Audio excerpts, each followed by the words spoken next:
Sunday special में चुनावी चर्चा बनती है और इस चुनावी चर्चा में हम बता रहे हैं आपको कि हमने किस तरीके से खबरों को कवर किया है इस चुनावी परिदृश्य में। मोटो साफ था, ना काहू से दोस्ती ना काहू से बैर, और सबको बराबर मौका दिया, चाहे हमारे साथ थे अतुल प्रधान या फिर थे देवव्रत त्यागी या फिर थे अरुण गोविल या योगेश वर्मा और सुनीता वर्मा। सबको बराबर का वक्त दिया, सबकी बराबर की खबरें दिखाई। ऐसा नहीं करा कि पहले एडवर्टाइज छपवाया और फिर उनके समर्थन में बहुत सारी खबरें दे दी। ना, हम नहीं करते ये काम। हम तो काम करते हैं जनता के लिए, तभी तो जनता हमको कहती है आई लव यू सर। जी हाँ, वी लव सिटी हलचल, तभी तो कहती है। तो सबसे पहले संडे स्पेशल में हम अपनी एक प्रेडिक्शन दिखा रहे हैं। हमने अतुल प्रधान से जब वो नॉमिनेशन कर आए तब हमने बात करी, क्योंकि नॉमिनेशन करने के बाद वो पीछे के रास्ते से निकले, एमपी एमएलए कोर्ट में गए, वहां हाजिरी लगाई, फिर चौधरी चरण सिंह जी की मूर्ति पर जाकर माल्यार्पण किया, फिर हमसे बात की। हमारा पहला ही क्वेश्चन था कि अगर इस तारीख तक सब कुछ सही रहा तो चुनाव कैसे लड़ेंगे, क्योंकि कहीं ना कहीं जो स्थितियां थी वो बता रही थी कि अतुल प्रधान का टिकट वापस हो सकता है। देखिए, ये प्रश्न हमने पूछा था, अतुल प्रधान ने जवाब दिया था। ये पूरा प्रश्न देखिए और वो जवाब देखिए और सिटी हलचल की पैनी नजर देखिए। चौधरी चरण सिंह की प्रतिमा के नीचे जाट नेताओं के साथ, सपा के कार्यकर्ताओं के साथ एक अलग अंदाज में है अतुल प्रधान। 2 लड़ाई जीत चुके, 3 लेयर सिक्योरिटी होती है ना, पहली हो गई, सेकंड हो गई, अब नाम वापसी तक की थोड़ी सी और चिंता है। चौधरी चरण सिंह की प्रतिमा के नीचे जाट नेताओं के साथ, सपा के कार्यकर्ताओं के साथ एक अलग अंदाज में है अतुल प्रधान। 2 लड़ाई जीत चुके, 3 लेयर सिक्योरिटी होती है ना, पहली हो गई, सेकंड हो गई, अब नाम वापसी तक की थोड़ी सी और चिंता है। चौधरी चरण सिंह की प्रतिमा के नीचे जाट नेताओं के साथ, सपा के कार्यकर्ताओं के साथ एक अलग अंदाज में है अतुल प्रधान। 2 लड़ाई जीत चुके, 3 लेयर सिक्योरिटी होती है ना, पहली हो गई, सेकंड हो गई, अब नाम वापसी तक की थोड़ी सी और चिंता है। चौधरी चरण सिंह की प्रतिमा के नीचे जाट नेताओं के साथ, सपा के कार्यकर्ताओं के साथ एक अलग अंदाज में है अतुल प्रधान। 2 लड़ाई जीत चुके, 3 लेयर सिक्योरिटी होती है ना, पहली हो गई, सेकंड हो गई, अब नाम वापसी तक की थोड़ी सी और चिंता है। नहीं, चिंता नहीं है उस बात की। पार्टी के हम लोग लंबे समय से कर्मठ कार्यकर्ता हैं। पार्टी में मांग करना कोई गलत नहीं है किसी का, वरना उसके बाद जो परिस्थितियां बनती हैं वो आपके सामने इस समय जो हैं परिस्थितियां, हम लोग लगातार संघर्ष करते हैं। ये मौका है हमारी पीढ़ी को आगे बढ़ने का, और इस समय पर जो परिस्थितियां मेरठ की हैं उन परिस्थितियों से आप सब लोग वाकिफ हैं।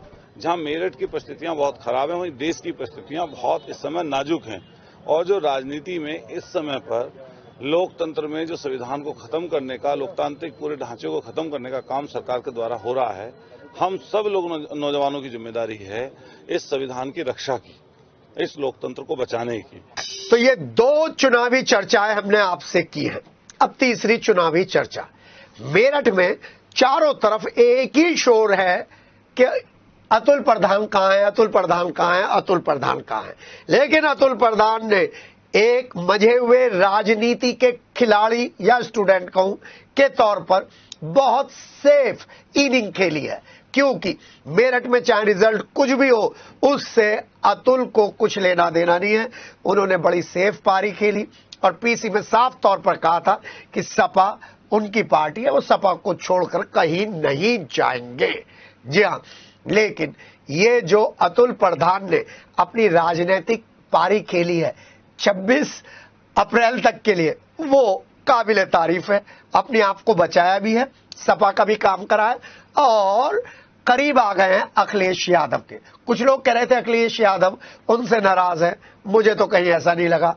ये तीसरी चुनावी चर्चा है। तो एक छोटा सा क्लिप देख लेते हैं अतुल प्रधान का, जो हमने इंटरव्यू लिया था। मैं जनरली अतुल कह के आपको संबोधित करता हूं, लेकिन अब मैं विधायक कह के संबोधित कर रहा हूं।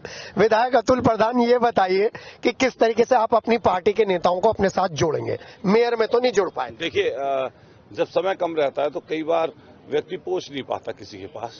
माननीय राष्ट्रीय अध्यक्ष जी ने कहा कि सब लोगों को साथ लेकर चलकर आप लोगों को ये चुनाव जीतना है, तो हमारी जिम्मेदारी है सब लोगों को इकट्ठा साथ लेकर चलने की। और मैं समझता हूं वो सब लोग भी हमारे साथी जरूर इस बात को समझेंगे कि ये लड़ाई हमारी आपसी छोटी मोटी बातों से बहुत बड़ी लड़ाई है और हम सब लोगों को मिलकर जीतनी है। मेरे बस में जो हो सकेगा मैं करूंगा। इंडिया गठबंधन की इतनी बड़ी रैली हुई थी, आप अखिलेश जी के साथ थे, वहां पर क्या रेस्पॉन्स आ रहा था, लोगों की क्या सोच? जबरदस्त रेस्पॉन्स था और मुझे संभवतः ये पूरी उम्मीद है कि आने वाले समय पर इंडिया गठबंधन का बड़ा प्रोग्राम मेरठ में होने जा रहा है, होगा और जनता की मांग भी है और आसपास के जिले भी उससे प्रभावित होंगे।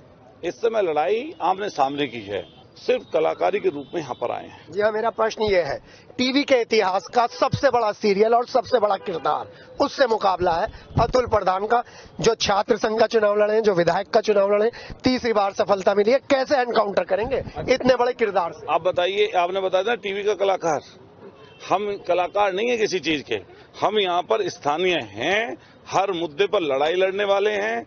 सबको पता है, अगर किसी भी व्यक्ति से पूछेंगे, पूरे मेरठ के किसी भी जात के, किसी भी दल पार्टी के व्यक्ति से पूछेंगे कि बताइए, अगर अभी आप सोशल मीडिया का जमाना है, डाल के देखिए, तो एक तरफ डालिए मेरठ के लाल अतुल प्रधान का नाम और एक तरफ डालिए उनका नाम सामने वालों का, जो दूसरे कलाकार आपने बताएं, जिस व्यक्ति को व्यक्ति में से बदबू आती हो, उसके पसीने को सहन ना कर सकता हो, जो व्यक्ति धूप सहन ना कर सकता हो, जो व्यक्ति किसी गरीब से सटके खड़ा ना हो सकता हो, जो व्यक्ति अपने आप को सबसे बड़ा मानता हो, बड़ा सिर्फ है ईश्वर, ईश्वर को कोई मानने वाले लोग हैं।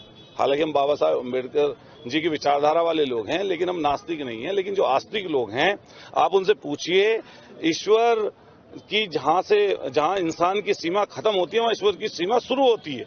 तो कलाकार बिन कलाकार एक दिन सबको जाना है, सबको जाना है और उनसे आप एक दिन, हाँ, सबका गिनना है। तो इसलिए मैं तो फिर कहूंगा कि जनता दिख रही है और मेरठ के तमाम लोग ये बात चाहते हैं कि हमारे यहाँ का स्थानीय उम्मीदवार वो हो जो हमारी बात सुन सकता हो, हमारे मुद्दों पर लड़ाई लड़ सकता हो, गरीब किसान नौजवान की बात को बुलंद कर सकता हो। मेयर के चुनाव से आपने क्या सबक लिया? क्योंकि फाइट बहुत अच्छी थी, लास्ट के टाइम में आके लड़खड़ा गए थे, क्या सबक लिया और क्या वो दूर करेंगे? मैंने सबक हमेशा देखिए, जब भी कोई दिक्कत परेशानी होती है, जब कहीं ऐसी बातें आती हैं जिसमें आदमी असफल होता है, तो उससे सीख लेनी चाहिए। मेरा तो बस एक ही मूल मंत्र रहा है सीख का कि मैं मेहनत करूं, पहले कम मेहनत की तो फिर और ज्यादा मेहनत करूं। और उसके बीच में आपने देखा होगा, उसके एक साल के बीच में मैंने पता नहीं सैकड़ों आंदोलन किए।